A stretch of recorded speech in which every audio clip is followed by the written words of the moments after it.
East Side Urban Farm and Garden is a little hidden gem in Olympia, Washington, one of the many little farm and garden stores I love to visit in the state of Washington. And I come here at least a few times a year to look at all their little goodies. I do a lot of window shopping because this is a little bit of a higher scale, little bit class above me. But I do find some gems here that are in my price range. So I do a little bit of window shopping, like I said. I look at the different types of um, items that are for wildlife, like the bird feeders and the bird seeds and things like that. And I often think about how could I do something like that at home for a more frugal price.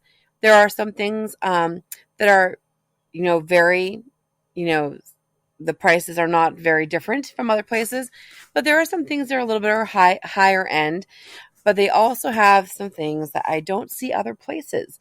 So it's definitely worth going through. Um, and you might find something that you've been looking for a long time.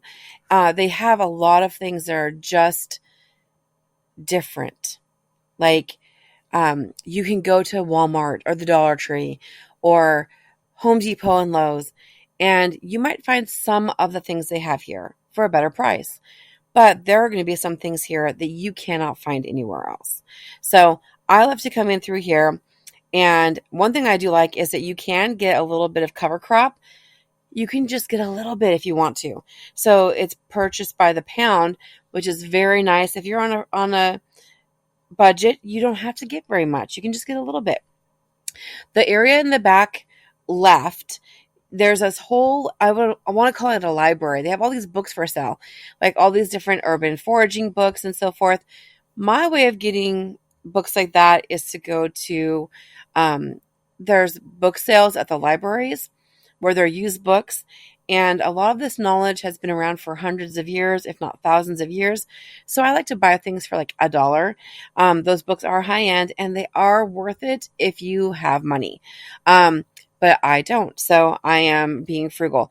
I purchased some of the onions. I got some that were, or the garlic that were sprouting.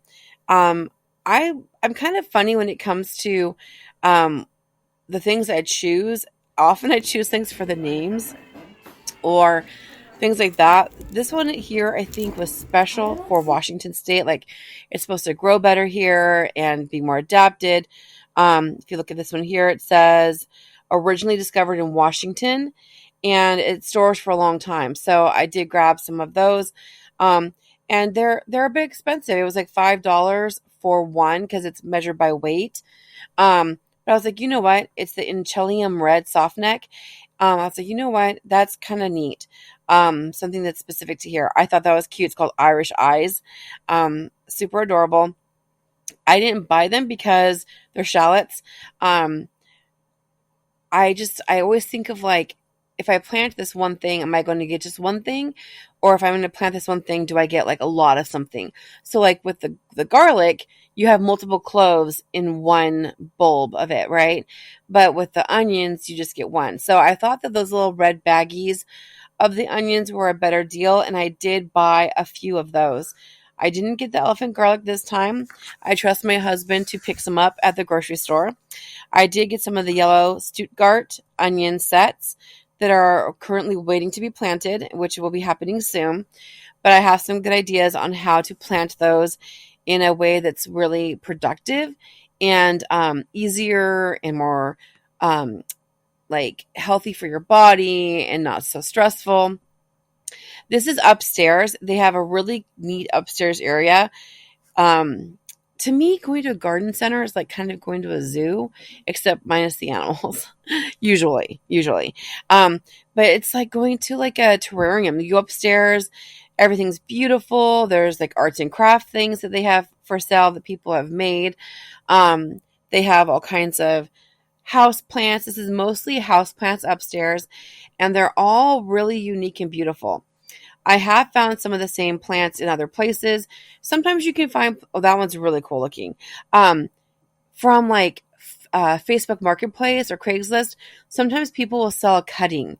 And that's a really cheap way to get plants like this, is to get a cutting.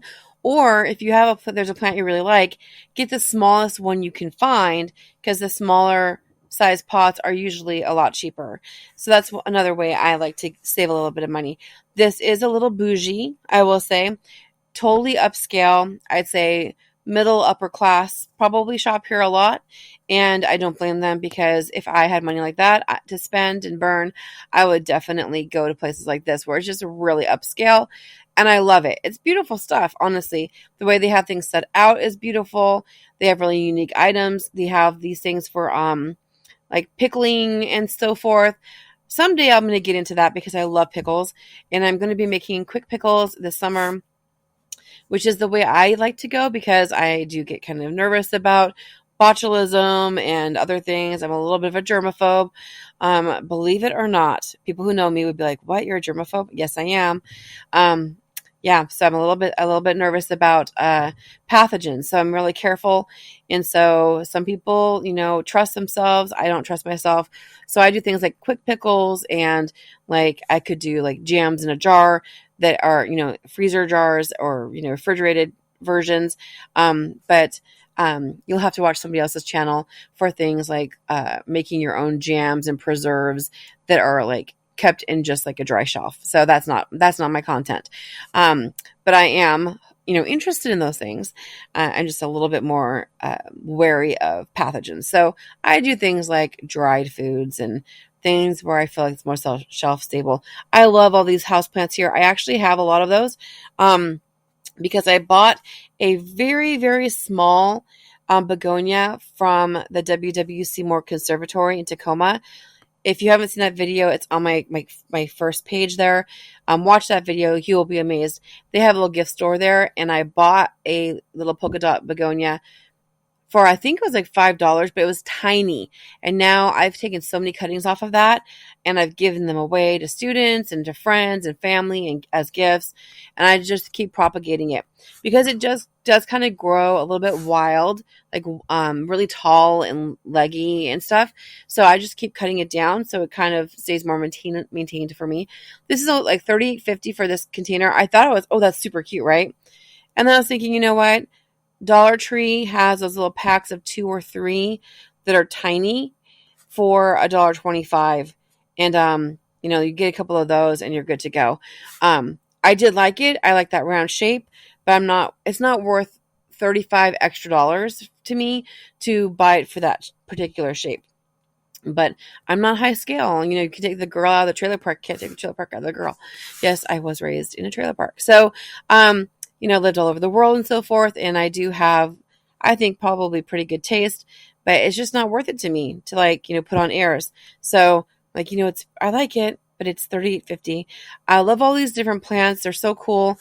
I gotta stop this whole Noah's Ark mentality of I have to have one of everything, because there's not enough room for one of every type of thing in anybody's property, no matter how wealthy you are. So in a tiny house like mine, or I shouldn't say tiny house because you might think it's a tiny house, but like 1,300 square feet, I don't have room for one of everything, especially with a family as big as mine. So I like what I like, and I am going to be scaling back on some of my houseplants. This is one of the ones I do have that I got for free at a plant swap, and I just keep propagating it more and more and more.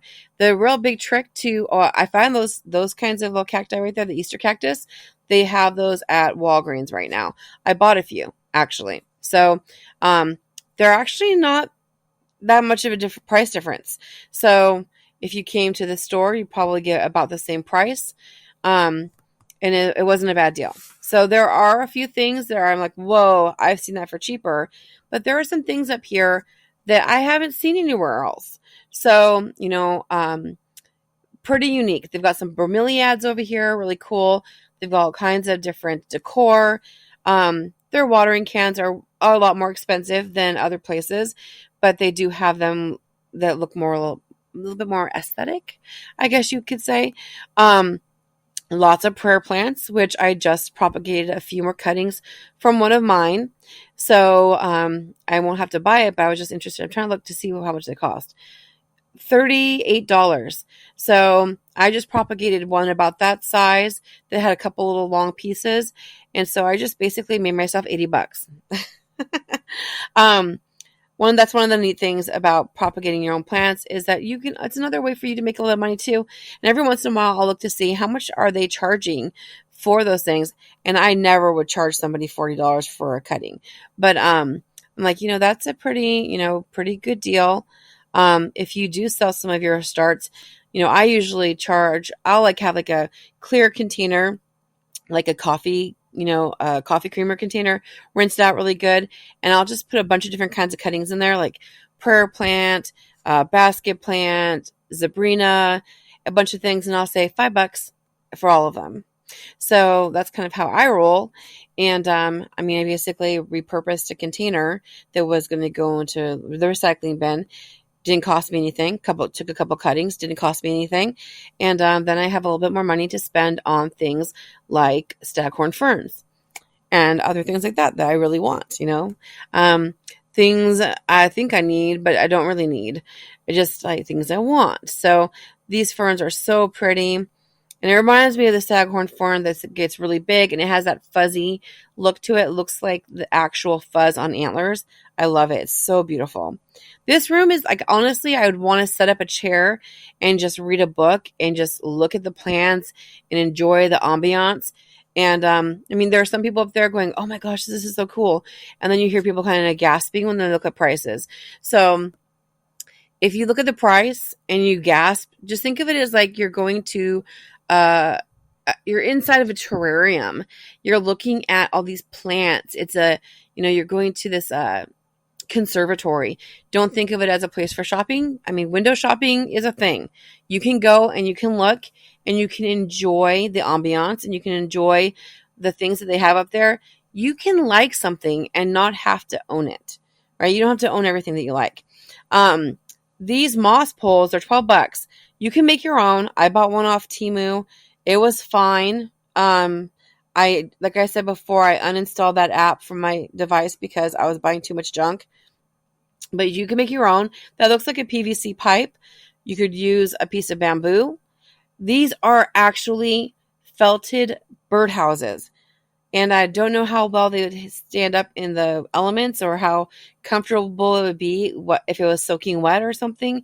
But I just thought it was so cute and clever and adorable. And yes, expensive. But you know what? I enjoyed looking at them. It is artwork. It's like something that you might see in a museum. But it was charming. It's $50.75 for that little house one. And that's way out of my price range. But I did enjoy looking at it. And if I was wealthy, I'd probably buy one or two or three. But here we have onion sets, and I think this is a treasure. Whenever you see those little gems light up on the screen, you know that it's something that I took home with me. But I did buy some of those because it was a great deal. And even in a place as bougie as this, I found some great deals, and I found some gems. My kids love Brussels sprouts, so I know it's kind of weird that the kids like Brussels sprouts and I don't. But I did find a few packets of seeds I decided to take home with me. Can you buy them cheaper online? Yes, you can. There's territorial seeds right there, adaptive seeds right there. You can get your seeds on there. I was interested in the Lady Di runner beans. I didn't grab them. I might grab them another time when I come back. But I have so many beans. I recently purchased a lot more of the Scarlet Runner beans from, what's it called? Oh, Tizzy something. I don't remember. But I bought a bunch of different seeds like that before, and I still have some somewhere. But I was just like, sometimes if you're not organized, you might end up purchasing stuff that you already have. So be careful. Have a good seed rotation. Never let your plants go to waste or your seeds go to waste. I always plant whatever I have, even if they're older seeds. There might be a lower germination rate, but I'm not going to throw seeds away ever. That's not something that I do. I just can't. I can't do it. I feel like I'm murdering somebody if I do that. So I definitely plant everything. And I was just kind of perusing through here and seeing, is there anything I don't have? There's some celosia there. I just recently, and it's from Siskiyou Seeds. You can probably find them online as well. You do save a little bit of money if you cut out the middleman. Oh, I did buy some of the Scorzonera. I did buy some of those. And because like sometimes I get in my mind, okay, I can buy it cheaper online, but will I remember to do that? And is there shipping and handling and yada, yada, yada? And how many different places do you have your credit card information out there on the internet? So, I do like to buy in person if I can. It does make it a little bit more convenient. And I did grab those. So I had a really wonderful time on this East Side Garden trip to the Garden Center, Urban Garden Center. Hopefully you enjoyed this as well, and we'll consider stopping by this little store and looking for those other little hidden gems in your community. Like recently, I went to the farmer's market and found some. Actually, I found some sunchokes there. I've been growing sunchokes for years, and I've never seen them for sale at the farmer's market. I don't know if I was having a blind eye to them or what, but yes, at the Olympia Farmers Market, you can find sunchokes. And I do like the farmers market in Seattle as well. It's a little bit overwhelming for me because it's just so big and bustling. I tend to try to find the farmers markets that are, I mean, big sized towns and cities are fine, but if there's not parking and it's just too chaotic, I tend to I like the little holes in the wall. You know what I'm saying? I like to find the little hidden gems, and hopefully you do too. Be good, be sweet, grow a garden if you want to eat, and I'll see you on the next video, guys. See you soon.